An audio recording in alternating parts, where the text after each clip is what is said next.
First here, to my right, we've got Busty Beatz, a killer musical director, DJ, sound designer, creator and advocate. Busty Beatz has been working across the arts for over 25 years.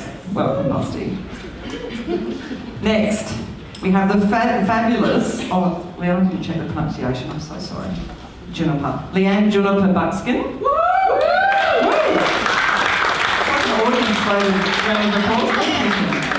Leanne is a Narungga, Wirangu, Thank you, I'll get you to read that in a moment for them too. And is well known throughout the Australian Indigenous and international arts communities. Leanne's current position is Executive Aboriginal Screen Strategy with the South Australian Film Corporation. Welcome, Leanne.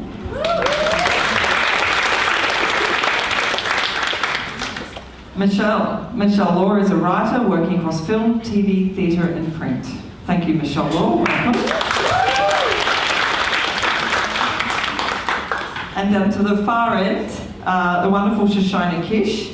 ShoShona Kish is part of the award-winning duo Digging Roots, one of Canada's most successful artists. Welcome. Before we start unpacking this extraordinary topic, I really want to give you a couple of minutes each to really talk a bit further than a one-liner about who you are, what you do, anything you would like to share with the group. Who would like to? Maybe Leanne, go first. Seeing I get the pronunciation right, my apologies. Hello, good morning everybody. I'd like to acknowledge the traditional owners of the Brisbane region, the Yaggara people, and also acknowledge elders present. I'm from Adelaide, South Australia, so my grandfather's country is Wirangu country, which is on the eastern side of the Bight of South Australia, and I have family ties right up through the Yakunjari lands up into Alice Springs, up through the desert. So we're desert sea people. And my grandmother's country is Wotjobaluk, which is northwestern Victoria. We claim Narungga because of colonisation. What happened was the first ever mission that was established in South Australia was called Penindi. There was a massacre of my people. We are the survivors of a massacre that happened at Elliston. And at Waterloo Bay, where the townsfolk, men, women and children, white, pushed my families off the cliffs in order to be able to make way for the pastoral industry there.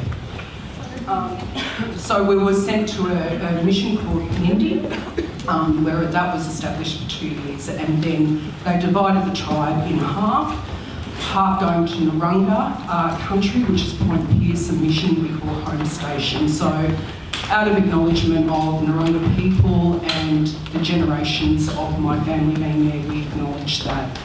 I'm also Deputy Chair of the Australian Council for the Arts, the first Aboriginal woman to be appointed.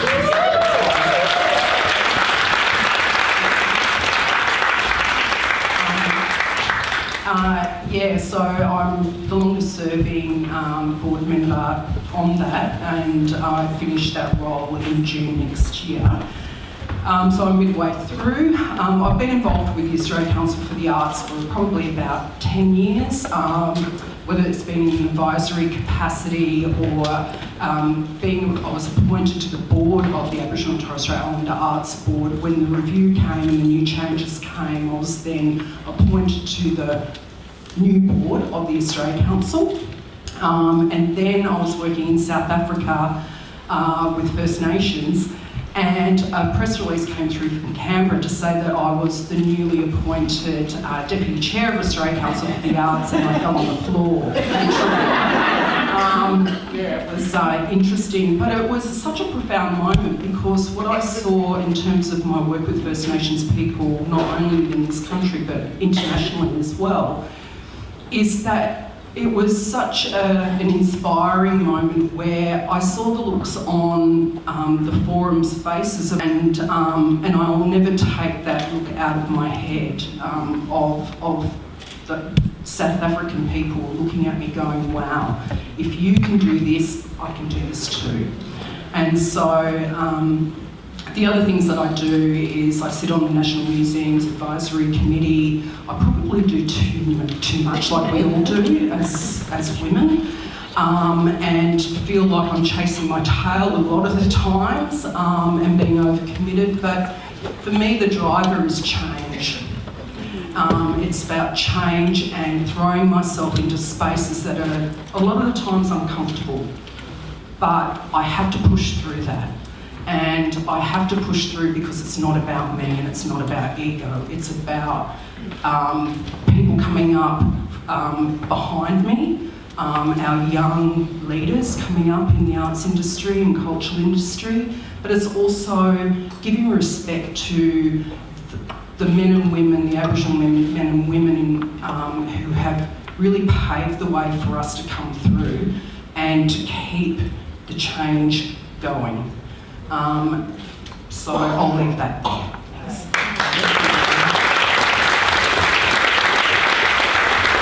Thank you. We'll pick up on some of that around the generational change later. ShoShona, I thought maybe you as a Canadian visitor, welcome.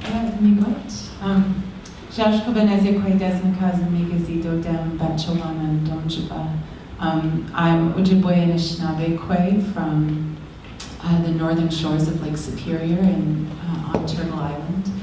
And I guess the context for my work really has been a cultural expression of who I am and less than sort of my job. I came to music very naturally and started singing when I was a little kid, and it was never really an option for me to choose a career or something. That was just always the way that I went. So I work with a band called Digging Roots, and we've put out 4 records, and we're about to put out another one. And we have this beautiful experience of traveling around the world and playing music and talking about change. And also, I think, although I never intentionally did it because it comes naturally to me, I found that I'm now representing, Ojibwe and Anishinaabe stories in a certain way in traveling the world. So that's an interesting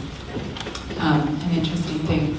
But I also do a lot of community work and a lot of activism work in Canada because there's so much happening there, both within and without the Indigenous community, and a real potential for culture shift that I think we're really hopeful about right now. But we are in that painful laboring stage right now, and it's not we're not in a comfortable place. But I see the possibility of birthing into something new. So I too am sort of over-committed to all of these things, hoping and dreaming that the possibility could be there, and if not for us now, for generations to come, and that we're planting those seeds. And really, for us, we talk about 7 generations in the future and 7 generations behind, so we need to be thinking of our ancestors that came before us and sacrificed and dreamt of us being able to sit here right now.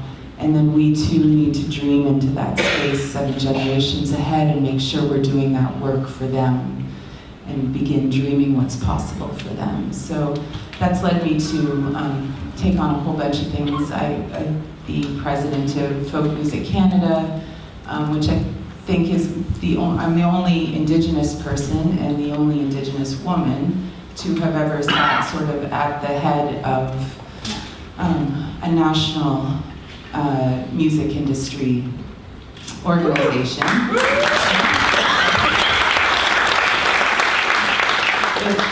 And it's fun to celebrate these things, but actually it's kind of crazy.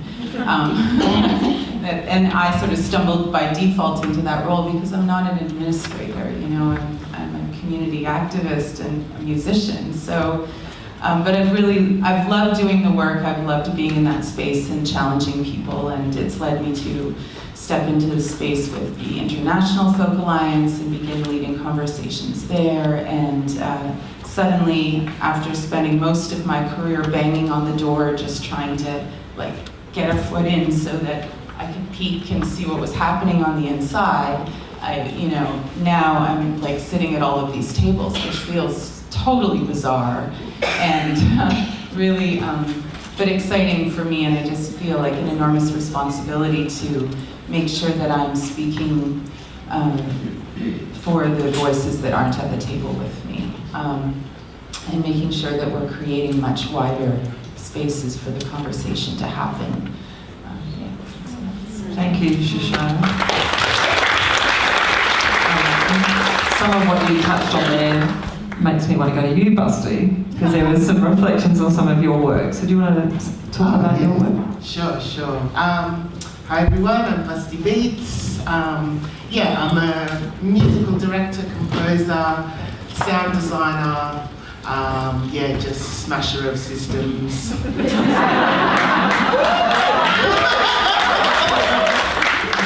Pay my respects to being here in Minjin, on this land. My people are from South Africa, so my grandmother was Xhosa, and then my grandfather actually was Chinese Malaysian. So when I kind of talk about my heritage, I often say it was straight from the spice trade, straight from slavery. Some people call that the Commonwealth, I call it the slavery.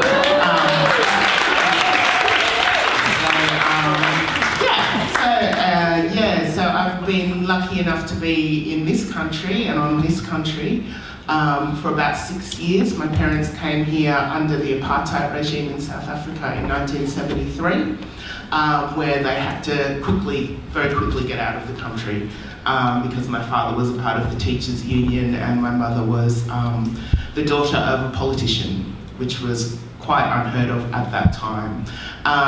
So they had to leave, and they were lucky enough to be able to get here.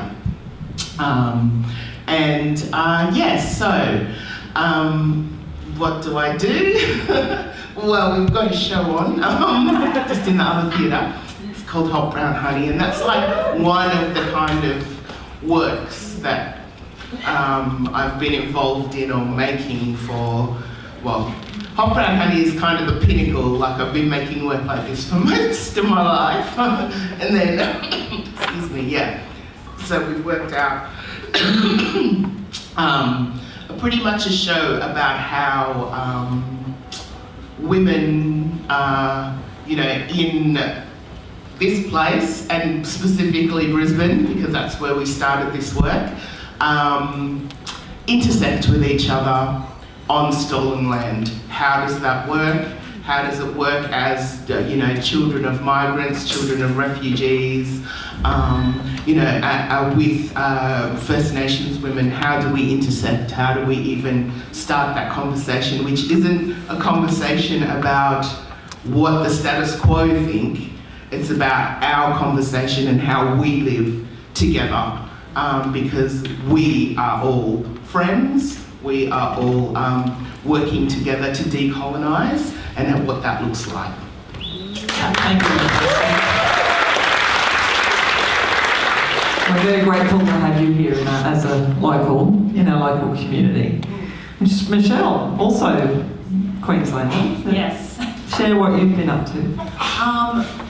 I'm so grateful to be here in Leanne today. I literally just moved to Sydney 5 days ago, so it's back to be back. It's nice to be back. I'm a writer, and I write in a lot of different forms. I started in print, so I have a literary background. And I never wanted to be a writer growing up. I was talking to Leanne about this earlier, and I wanted to be a vet. And I wanted to be an actress. And I remember leaving grade 12, and I was born and grew up on the Sunshine Coast, and I grew up at a time when Pauline Hanson and One Nation's rhetoric was extremely popular, and our neighbours were One Nation supporters, and so I grew up feeling quite unwelcome in the country in which I was born, and feeling like I didn't really have a home because I sort of existed in this nowhere space where I wasn't Chinese enough to live in Hong Kong and not Australian enough to be at home here. So a lot of my work is quite focused on intersectional feminism, particularly to do with race and and women's rights, but especially for women of colour. And I'm really sensing quite a common theme for all of us, and we're all stretching ourselves quite thin.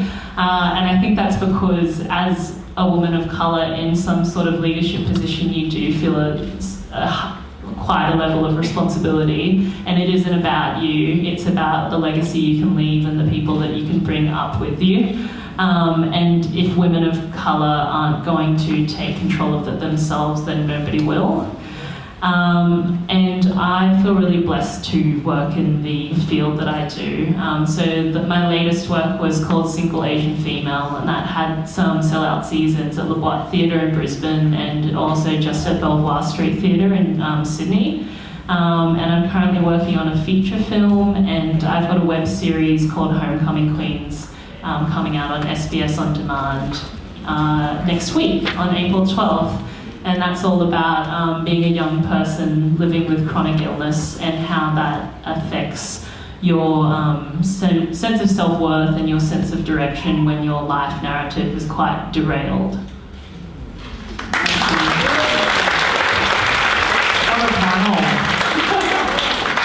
We could sit here for hours and barely scratch this topic that we were given. When sort of really reflected quite deeply on how to spend this hour, which is now 45 minutes, start with sort of what does this mean, this big time, cultural leaders speak out, what is cultural leadership, and within some of the brief, really about, the stories and who gets to decide. So sort of started with that point about what cultural products really are, whether it's visual art, books, theatre, music, dance, film, all the things that you've touched on in your work. And you sort of look at them as cultural products, and they've really created a map of who we are as people, what is actually valued, what isn't, what is considered significant or isn't. And then the problem is there's huge chunks missing, because I thought we really need to sort of talk and just sort of look to history for a moment before we talk about where we are now and the leadership going into the future. So who has told those stories and why, and historically, and why is that problematic? Who'd like to go first? Well, white men who can tell the stories. And not just for a short time. History, the whole construct of history. His story. Yeah, it's implied. And I think it's only beginning to shift. That those narratives are only widening to include other voices in such a tiny way in terms of the arc of things that we're just beginning.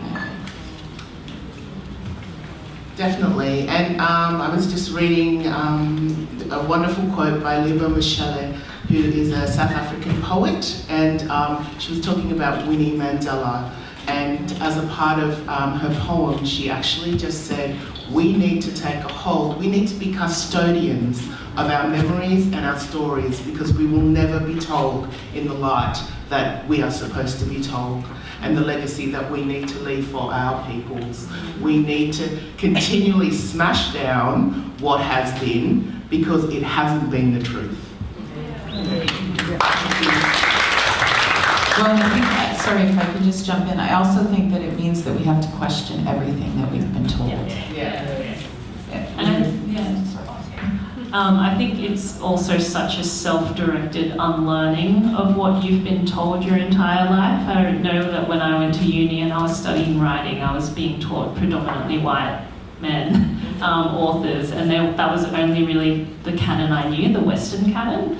And then it wasn't until I sort of had those couple of years post-university floating around figuring out, where does my voice fit in this, and I don't feel like I'm welcome, but I started actively seeking out female writers and women of colour writers that I realised, oh my god, like I have stories to tell, and because they've come before me and I can see it, then I can be it as well, and I've got something to share that can affect other people as well. So that came from a very long time of unlearning the things that I had learnt, and that's still an ongoing process.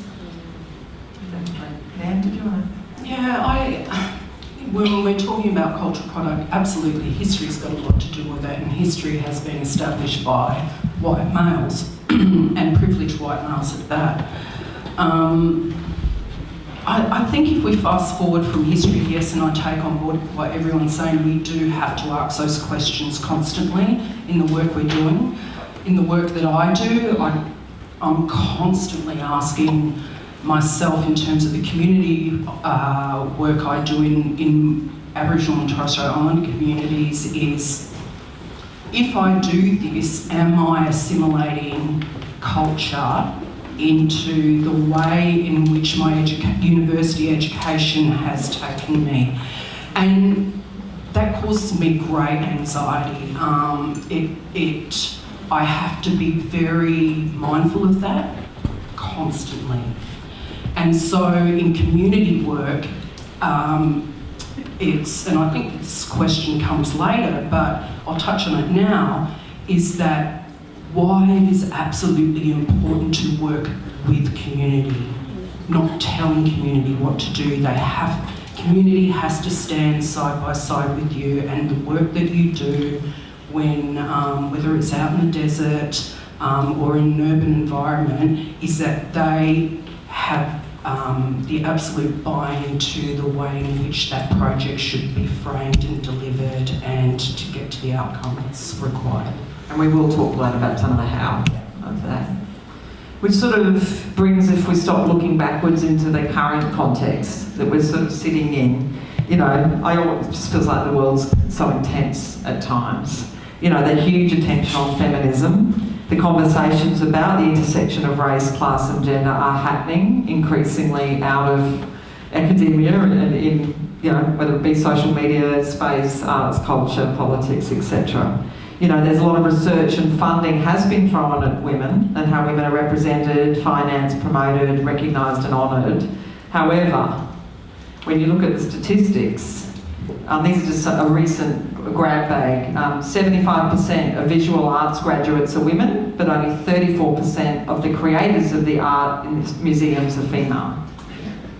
None of the television works is led by a woman. Television networks are led by a woman. And of the 51 board members at 5 free-to-air TV networks and Foxtel, only 26% are women. The proportion of women in the management of Australia's largest production companies is also about 30%. In the music industry, female artists receive significantly less awards than their male peers and are underrepresented right across airplay, sales charts, etc. So it's just like there's been a movement to make change and throw resources, but is it actually changing? And I wanted to take this opportunity with this panel to say, through your lifetime and your work, where are you? Has there been a change? Is it significant? Or is it just, you know, we're still in baby steps? I think I'm still quite young. I'm 28 years old, so I think I've been a beneficiary of those changes, like however small they might be. I sort of got my first break writing. It was my final year of high school, and that was the first time I had a published piece, and it was in an anthology called Growing Up Asian in Australia. And I don't think that kind of publication would have been around even like 10 or 5 years ago prior to that. And ever since that, I feel like the arts especially is becoming increasingly aware of these issues, especially, you know, artists from minority backgrounds bringing these issues to light. But then it's always the sense within the community that you're working with as a minority that things aren't changing fast enough, and it's only when you chat to people in positions of privilege and power that they feel like things are changing at such a rapid speed. And it's like, well, if that was the case, then, you know, why is your judging panel made up of these people? Why are you programming these artists? You know, it doesn't really add up, like the figures don't really add up. So I really hope that this movement isn't just part of the zeitgeist, or it's just like a trend, or it's just lip service. And I'm quite an optimist, so I hope that that's not the case. And I feel like through the progression of my career, I've been very lucky in that sense. But I also feel like it could, you know, it's long overdue. So what anyone else think? Have things changed? I think that it's too early to say. where we are in the change. Like, I think, you know, in the 70s, we thought that there was a huge shift for feminism, like the ground had been broken in this irreversible way. And I think, you know, talking to my mom, who's the smartest person I know, you know, she's looking back on it and feeling looking at it really differently, because she says that the fundamental groundwork that needs to flow underneath the movement is not strong enough yet, that it's still only happening on a surface level, and that you know, we're not in a place where we can rest. We're in a place where maybe the important thing that's happening is that the conversations are like, you know, it's on fire right now, and that part's really exciting, but that's just those are the sparks. We need to then take those home into our families, most importantly into our own lives, and cause those shifts, you know. And, you know, like, I have this ongoing dialogue with my husband, and he's, you guys come to one of our concerts or something. He's like the sweetest, most gentle spirit, and he was raised by matriarchs, and he gets it, you know, like, we're a matriarchal culture at home, and so there's still some of that solid center there that he was past. But, you know, I still said to him, like, babe, you're a misogynist. and he was like, he was so offended, like, I really hurt his feelings. Because, like, you know, saying to somebody that they're a racist, they think that equates to them being a horrible person, rather than equates to the fact that there is still work we need to do. And so it, you know, and it was hard for me to say that to him, you know, too, because I want him to feel good about the kind of man he is, and he is a good man. But it was just pushing at the little things, you know, the assumptions, the way that things happen in the mornings when we had to collaborate to get the kids out the door, or when we were doing the work, because we're in a band together, and doing the work of the band, like how we held things up together, and what was on my plate and what was on his, you know, and just like really deconstructing it in our day-to-day lives, because if we can't do it there, then it's not going to happen anywhere else. And so, you know, for me, it's like being really brave and honest about taking it home, so we can spark those, you know, talking to our fathers and our brothers, even though that's hard sometimes, you know. Change starts with yourself and those around you. Can I just add to that, you know, I've been in this business for 25 years, and look, I've seen one change happen, that a First Nations woman can be Deputy Chair of the Australian Council for the Arts. I mean, that's pretty extraordinary. And I do see change happening. Change, I think that I've learned, change is a very slow occurrence, because there's so many people and threads that you have to take on that journey with you. It's not about me, it's not about my community, it's about humanity making change. And that's an extraordinary thing to see, trying to be implemented, but it takes all people to make that, and you're right, it's in our everyday lives. And that's why it's important that the arts is embedded into our everyday lives and acknowledged for that.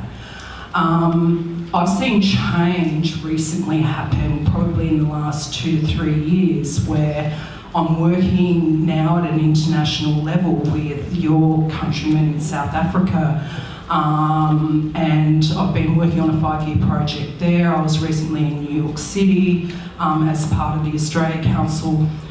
I wear the Australia Council's hat, but I also work in community and on the ground, so I can talk from a frontline perspective as well. What I've seen change, and this is the power of the arts, is that in South Africa, they have this year, 2 months ago, not even that, started to acknowledge their First Nations people. And that, 2 years ago, I was invited by, I'm working on a 5-year project as part of the Restart Festival in Bloemfontein, which is a part of the Free State, and it's the heartland of white Afrikaan, where I was the keynote speaker on First Nations art and culture and the work that I do. One of the first things, of course, in terms of what's customary, is that we acknowledge First Nations people. Well, it took 3 months of negotiation with the reconciliation faculty of that university to do that. The day before I arrived, the Chancellor asked me to come for a coffee meeting and said, now tell me, what is it exactly that you do with this? And I said, look, in terms of First Nations people, we like to see ourselves in having cultural safety. When we travel across people's country, we're going into unknown territory. And so to acknowledge and do that diplomacy work is very important to our spiritual safety. Blah, blah, blah, you all know.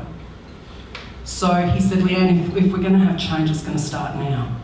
So you could hear a pin drop when I did that, and I could see some of the looks on, they were all white farmers sitting in that audience.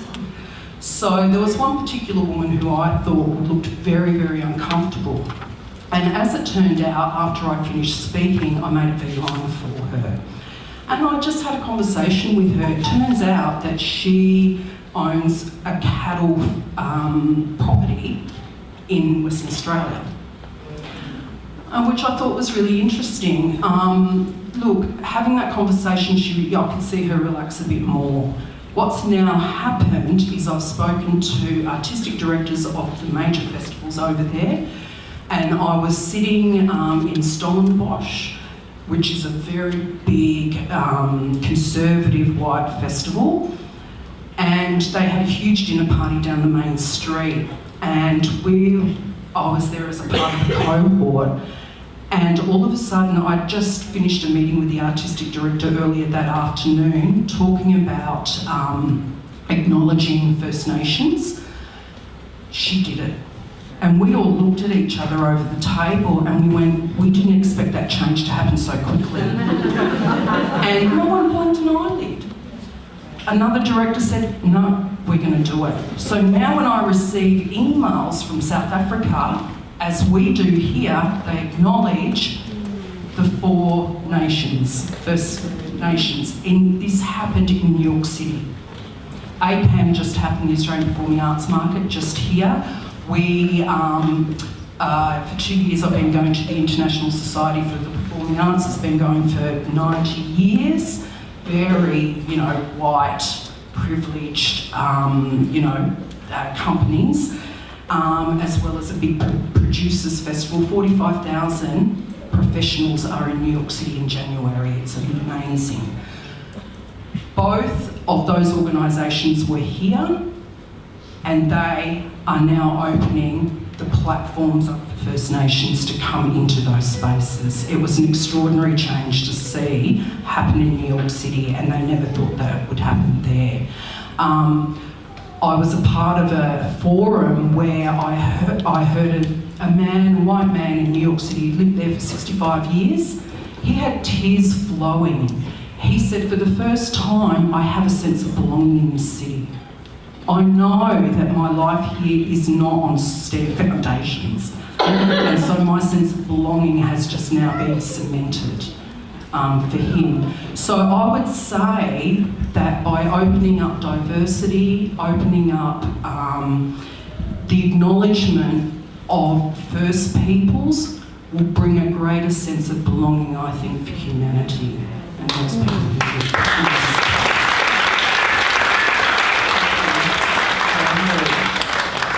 I'm going to move to a little bit more, and then I'll throw it to you, Busty, because it sort of works in the space you work in. One of the other big themes of this panel is leadership. And thinking about that even stereotypes have infiltrated what traditional leadership is typically gendered. The hero male leader with his selling his books off his speaking tour. That sort of stereotype. So this panel itself is challenging that. And that status quo needs to be challenged, and it does need to change. So we're talking about leadership and cultural leadership. I'm really interested in what that is, and how is it different, or is it not different, from social, political, community leadership and everything you do? Why is this sort of, it's being teased out as cultural leadership? I thought, Busty, that really makes me think of what you do. It's an interesting one, because for me, even culturally, leadership in itself is a very interesting term. I am from a matriarchy. There is a lot of shared culture that happens for me and my family. There's a lot of shared work, shared jobs, shared roles. So leadership in itself is just seen as, based on age, based on who the matriarch is and the experience of those women. Because I see so many amazing women doing such amazing things across the board, and it all comes back to that consistently going back to your community and going, what do we need, what's happening, how do we get these roles happening. But in saying that, especially with Hot Brown Honey, we love to look at those stereotypes, and then we like to smash them open and kind of look at what that is, look at role modelling and what that looks like. So for me, role model would be a better word, better kind of sense of a term. And what about the social, political, your community leadership, role modelling? And cultural, or is it all one? It's pretty much all one. The personal is political. If you are able to have those conversations on a personal level, then that just stems out and out and out.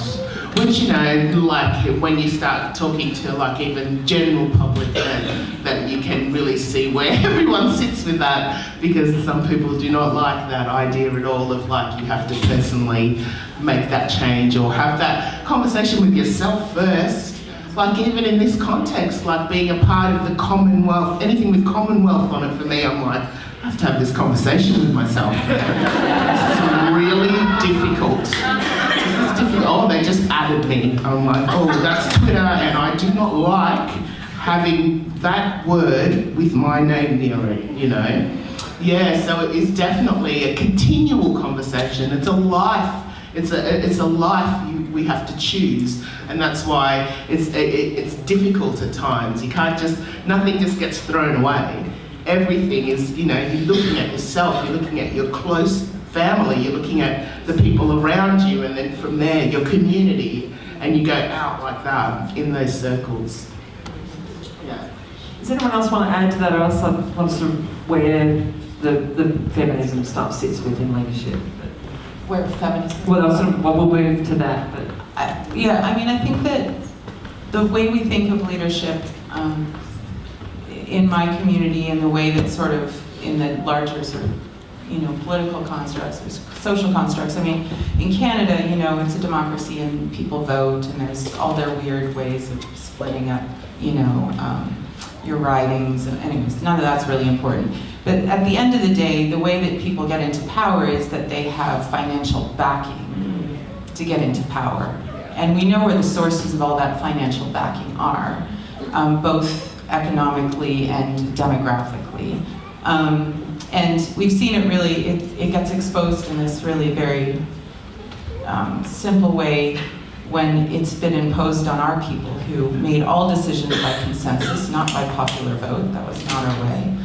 And came to leadership by election of councils, so that there were, anyways, this is a whole other thing. But what we see in our reserve systems now is the same, sort of democratic system being pasted on top, and it's a really piss-poor version of it. The band systems in Canada for Indigenous people on reserves. And who gets in are the people who have the most money in our communities, because as Indigenous people, we are, besides the social economic poverty that we're experiencing right now, had all of that cultural stuff stripped away. So we're just trying to work within these systems. And, you know, sometimes votes are bought with beer, right? Which is really kind of the same thing as it's just a mirror of what's happening in the larger system.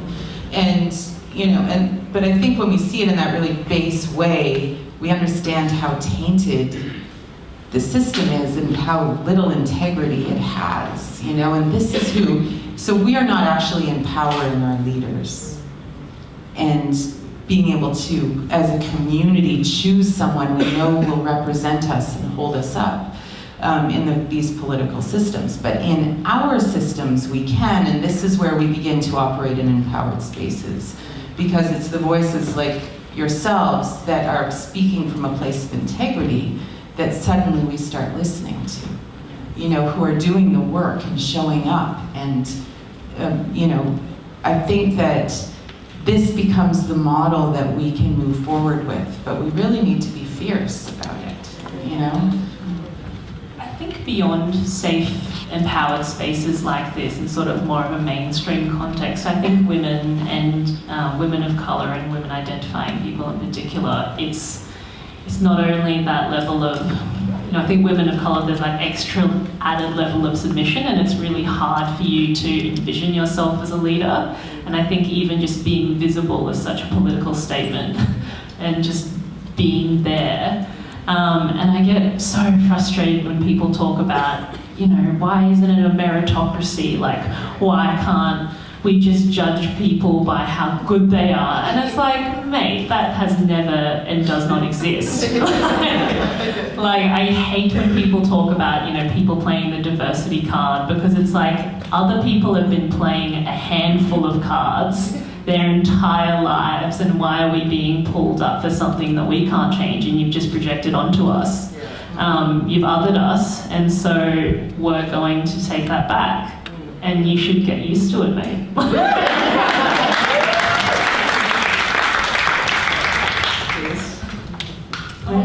Yeah, look, I'm glad the word integrity was mentioned, because I think that's what leadership is about. It's about operating from an honest space. And I see a lot of that not operating in leadership roles. I think that when I mentioned the word ego, I think that that's probably driven by male leadership, white male leadership and privilege. But I think that, again, I see a lot of me rather than we operating in leadership, particularly, and I see that within my own community context as well, where unfortunately the impact of colonisation has seen the distasteful side of the way in which you get things. And the way in which you get things are that you buy it from people, or it's a beer thing, or, you know, and I just don't have time for that. We don't have time for that. We don't have time for that type of leadership, and certainly, and that leadership of bringing each other down as well. I think that we should, you know, certainly name that we can be jealous. We can go, I want that. But you've got to remember that you're in a diplomatic role, I think, in terms of leadership. You know, we have the Department for Foreign Affairs, and that's all fantastic and all of that. But in the arts, what I see is that we are operating from a diplomacy position everywhere we go. And that's not acknowledged, I don't think, and it's not good enough by the Government of Australia. I want to see more relationships happening where the federal government sees the role of arts as a diplomacy across the rest of the world. Yeah, that's definitely right. And like being able to travel so much as well, we have really found that, especially in going to, you know, when we went to the unceded territories of the Musqueam Nation in Vancouver, like actually,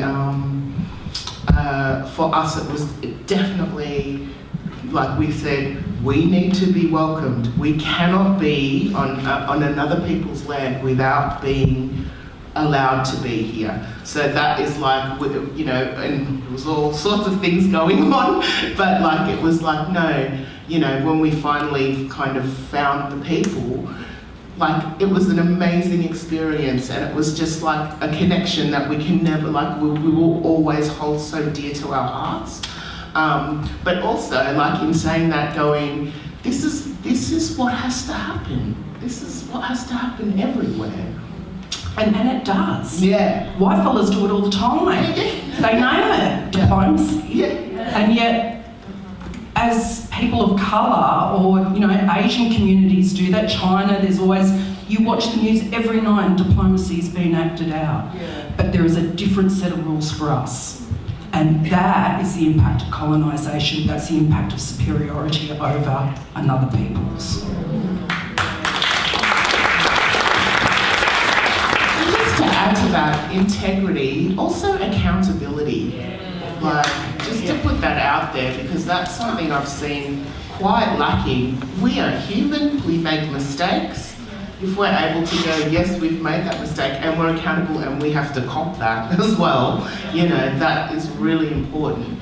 Really important. It's sort of where I want to go to next, is sort of take it from that leadership space to back to the stories and the making of art. And, you know, it's a bit like the history, you know, who are the heroes in art and history and what have we seen? And it comes to, at the essence of it is the story, and who's got a right to tell that story, and you know, what's important in that, and what stories are told. So just as, you know, taking back to, you know, don't say take off the leadership hat because you can't. But if you're thinking about that, thinking right back to the creation of art and cultural production, what is important, and maybe some advice for those artists that are in the audience too, of how to... I'm just going to put this out there, but if it's not yours, don't do it.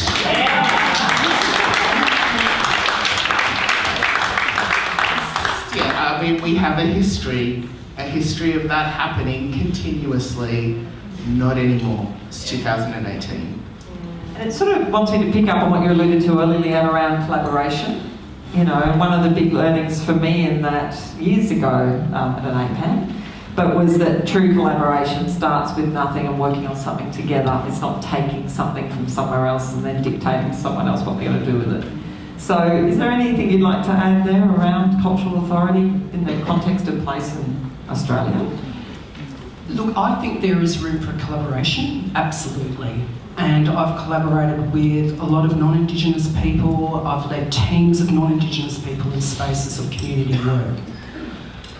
Yes, I lock horns with people in those spaces where, and it's, you know, and this is it's not intentional, but we don't have time for people not to be thinking. And it's, you know, I know what's best. And it's working with people who go, again, not intentional, but going, actually, if you do it that way, why don't you come this way and do it this way? I remember having one particular project that I was working on in the desert with senior cultural bosses. And I was setting up a framework of a project that went, you know, for a number of years. And I remember, you know, just having this tussle with non-Indigenous staff about what's the right framework. And I was going into this project knowing in my heart, in terms of accountability and integrity, that the only way of doing this is for the people themselves to set the parameters and the frameworks for how they want to work within their own cultural context. It wasn't for white administrators who are running the project to determine that. And that was such a challenge. It still is a challenge. There is this sort of thing that people have no self-awareness about, that they are imposing always their rights and their privileges on this is the way it should be done. And I remember turning around to someone at that time and going, can you just stop? Can you just shut up? In actual fact, just be quiet, because what you're doing is you're not listening. Number one is listening. You're not listening to what is being said by the people on the ground. You're not listening to what's being said by me in terms of design and taking information. What you're doing is you're actually blocking yourself from learning something new, something that you have no idea about. And it caused rifts. I mean, and I'll share this, where I had a non-Indigenous staff member want to punch me in the head. Now that's when the buttons get pressed on people. All because they wanted the power. They wanted the authority, they wanted the ownership. And that's not on. Not on. And, you know, that was an awful situation where I was going into mediation with this person. You know, and I'm just going, why am I here? This is extraordinary. And it never got resolved. You know, I still see that person in the community, and I'm like, you know, I'm a diplomatic person. And I will always never be rude to people because I was never raised that way. But Jesus, it still leaves a bad taste in my mouth, and my radar is constantly up for that. Just got to back off and enable those voices to come through, because you will learn something new.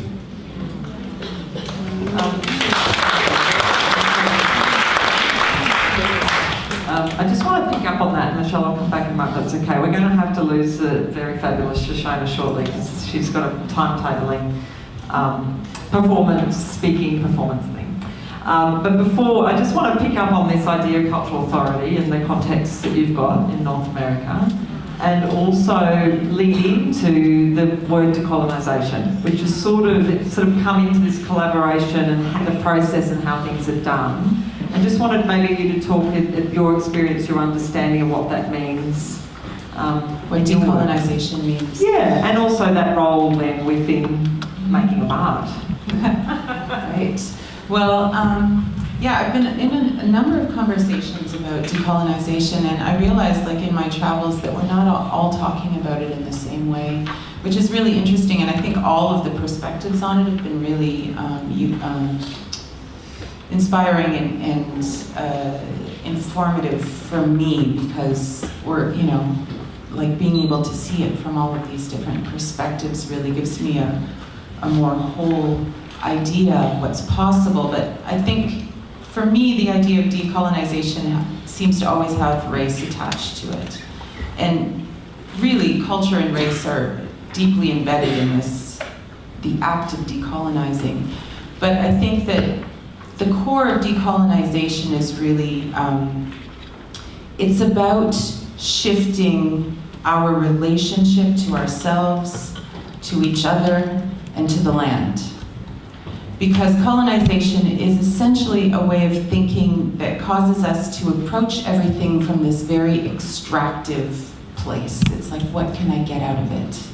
You know, down to like where we come together in places like this, and we have all of our business cards in our back pocket because we're looking to get something.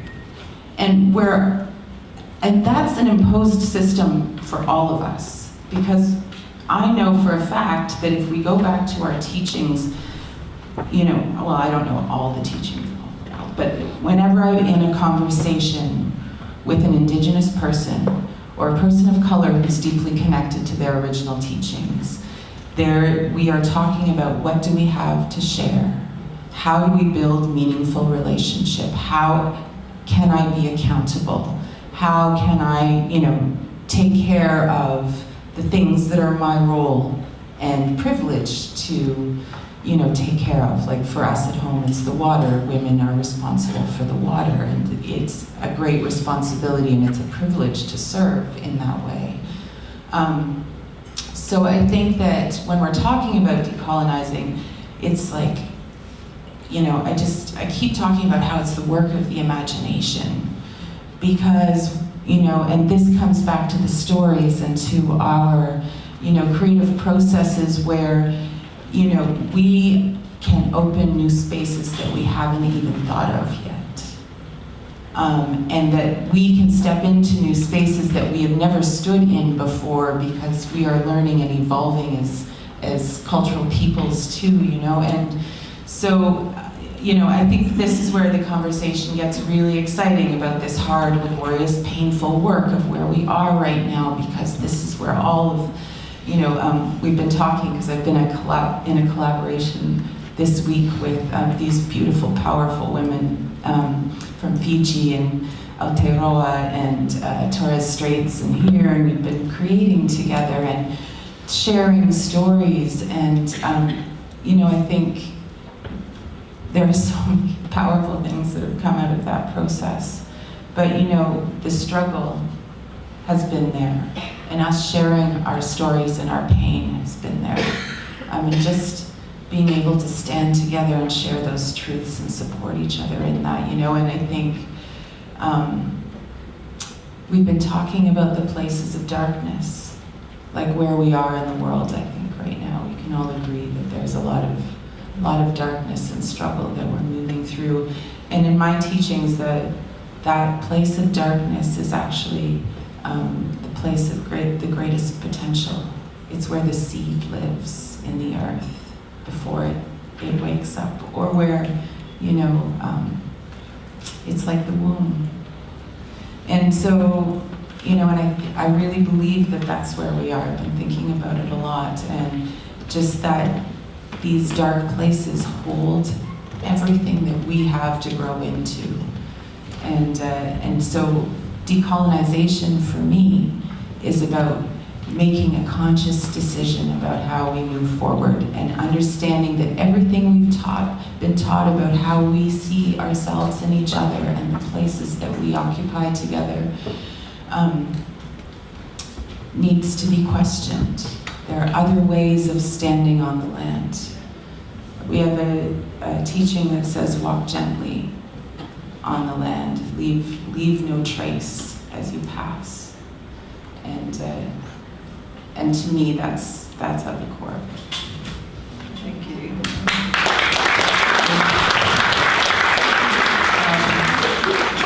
We're going to keep that conversation going, because I want to hear the rest of the panel's conversation. But ShoShona. At 7:30 p.m. at the South Portugal Court for free, and if you have, I saw them at Blues Fest, it's in Woodford, very special band, so I'm a fan. Thank you. Well, let's stay, we're not over yet. Can I just, the women that we've been working with all week are about to have a showing of what we've been working on out in this foyer here. So when you guys are done, it goes longer than 12:15. You just need to prepare. So you won't miss it by staying for the next 15 minutes. So please don't do that. It's not the end. Yeah, thank you. Okay. I think someone, as a stage manager, that's going to take ShoShona. So thank you very much. Give me your mic. Okay, decolonisation here, and it was beautiful to hear that spoken like that. Australia, modern Australia, decolonisation. What does that mean? I would like to, because it's a word that's used a lot of these things. Yeah, for Hot Brown Honey, our hashtag is decolonise and moisturise. Because they go together. Decolonisation means you need to put that self-care regime in place, because decolonising means every single moment of every day, and how you look at the world in those moments, and how you relate to people in those moments. That's my opinion on that, in my kind of experience of what decolonisation is. Question everything, but please make sure that you your self-care is in place. And that means not just like the beautiful salt baths and what you need to do. That means like, you know, self-care is about having your finances in order, taking time out from, you know, talking to too many people, not taking in that energy, like hugging your children, hugging your nieces, like all those things like are a part of that. Being present. Yeah.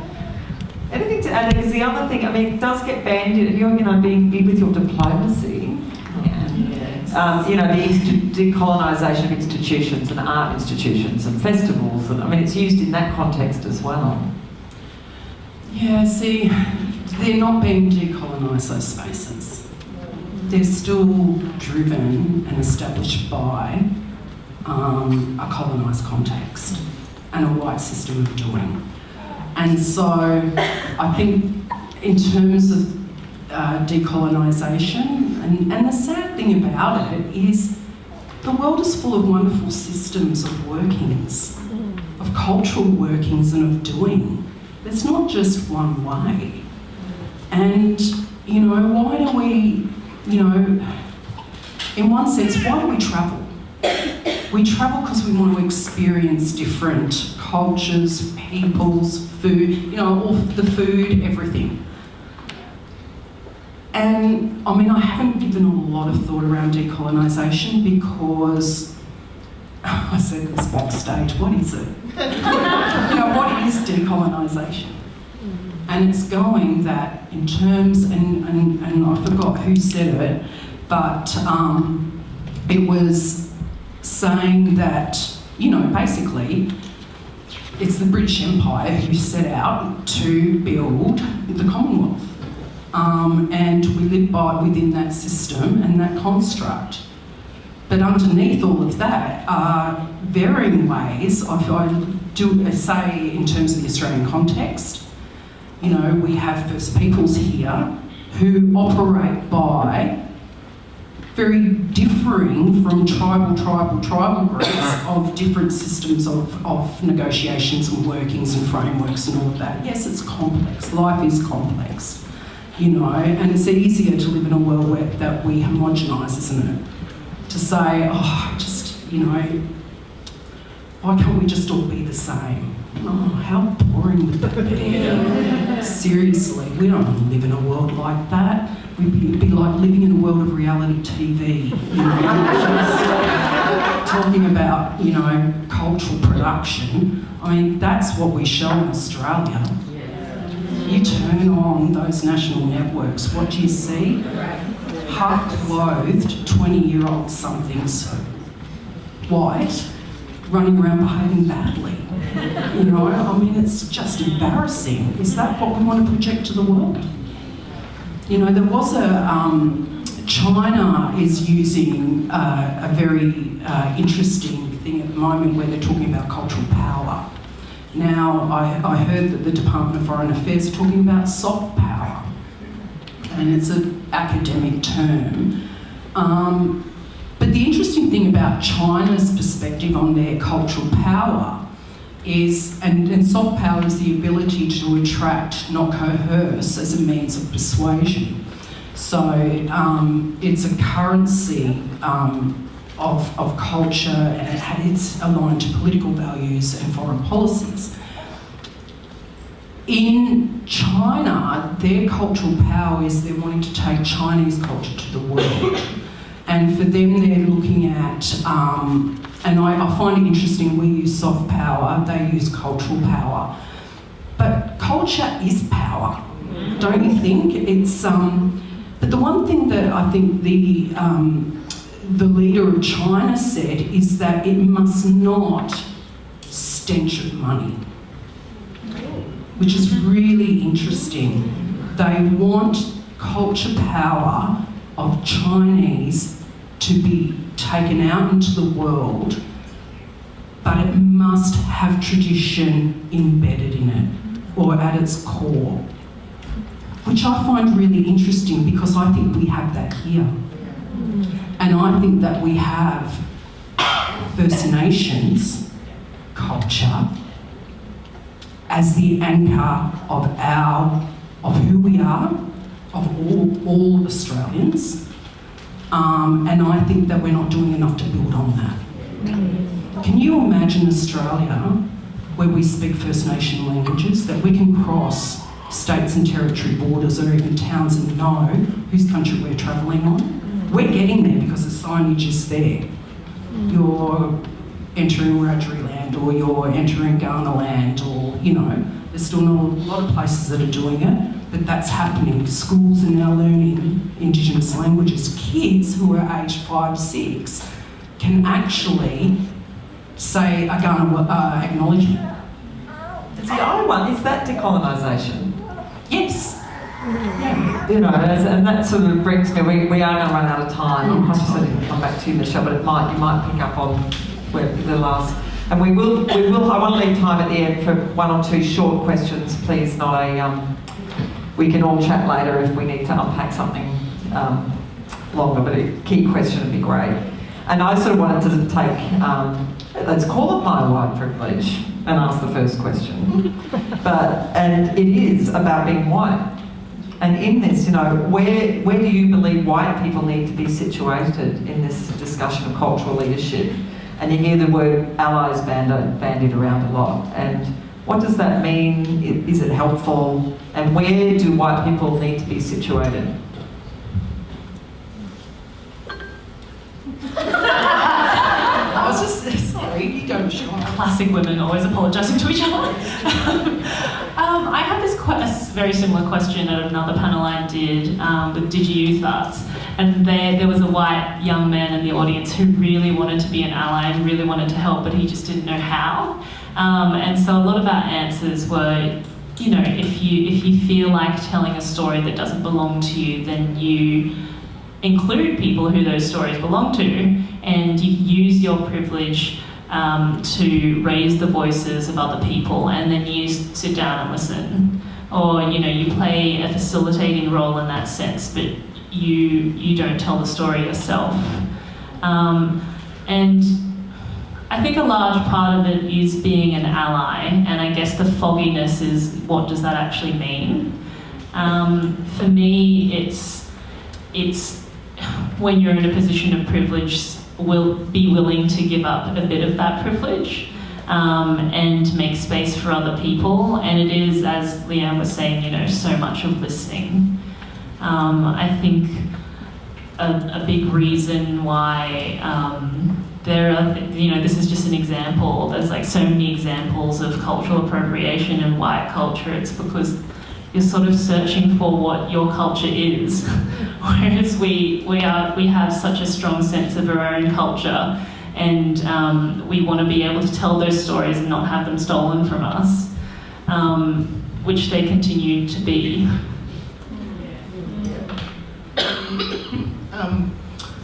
Just kind of looking at, in a world context too, what's gone on with the March for Our Lives, the young people who have took to the streets in the US about the gun control that has been severely lacking in that country for a long time. And seeing those young white kids having discussions and writing stories and writing blogs about how they need to use their privilege because they know young black people have been marching for a much longer time to end that sort of violence. So it is really knowing your place, which can be really tricky, I think, I suppose, in the term ally as well, but I like co-conspirator.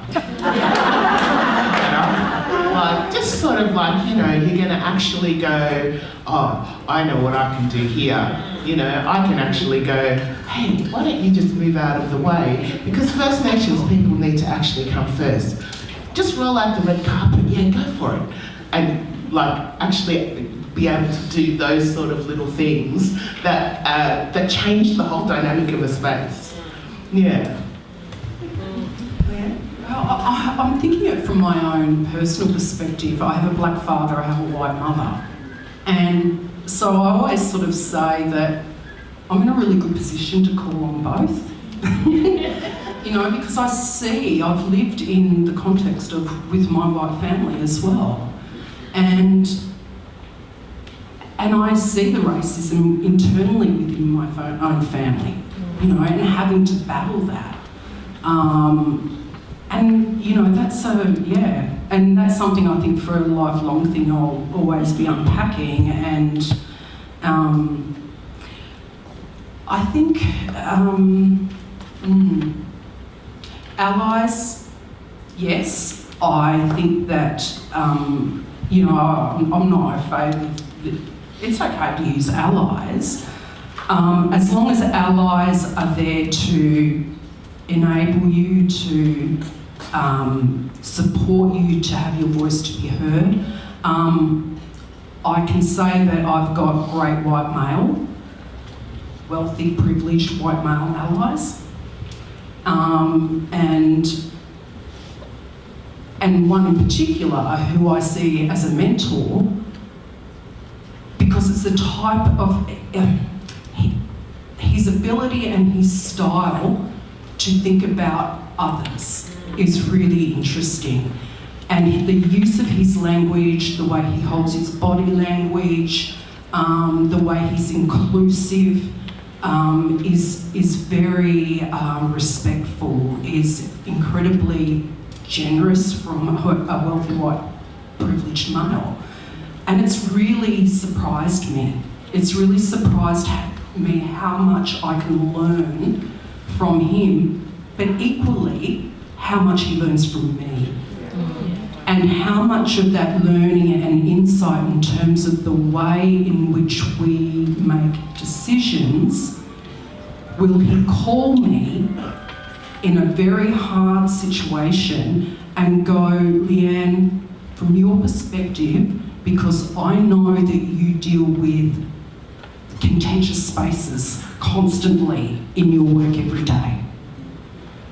How would you view this situation? And it's got, you know, really nothing to do with me, but he wants to know because we've been able to make decisions together for good outcomes.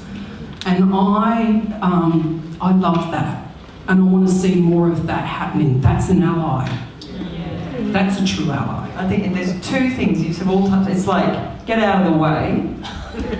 It is that, but also get out of your own way. Yes. You know, like it's constant. It's like you said, reflecting to go, actually, no, that I've not think about that way. I've got to think about it over here, as well as the make the space, all that other sort of, it's that internal, external again. Yeah, I think so get out of the way both ways. I think a lot of like being in your own head, a lot of it comes out of fear and shame, and not feeling like you can approach people of colour and have an open and frank discussion about things. And you know, we're not scary people. I know, you just sort of have to have that courage and to step forward out of your comfort zone and have those really frank discussions and be prepared to, you know, say the wrong thing. And you know, you might mean well, but these things happen, and the only way that you're going to get past that is by talking. Yeah. And it's okay.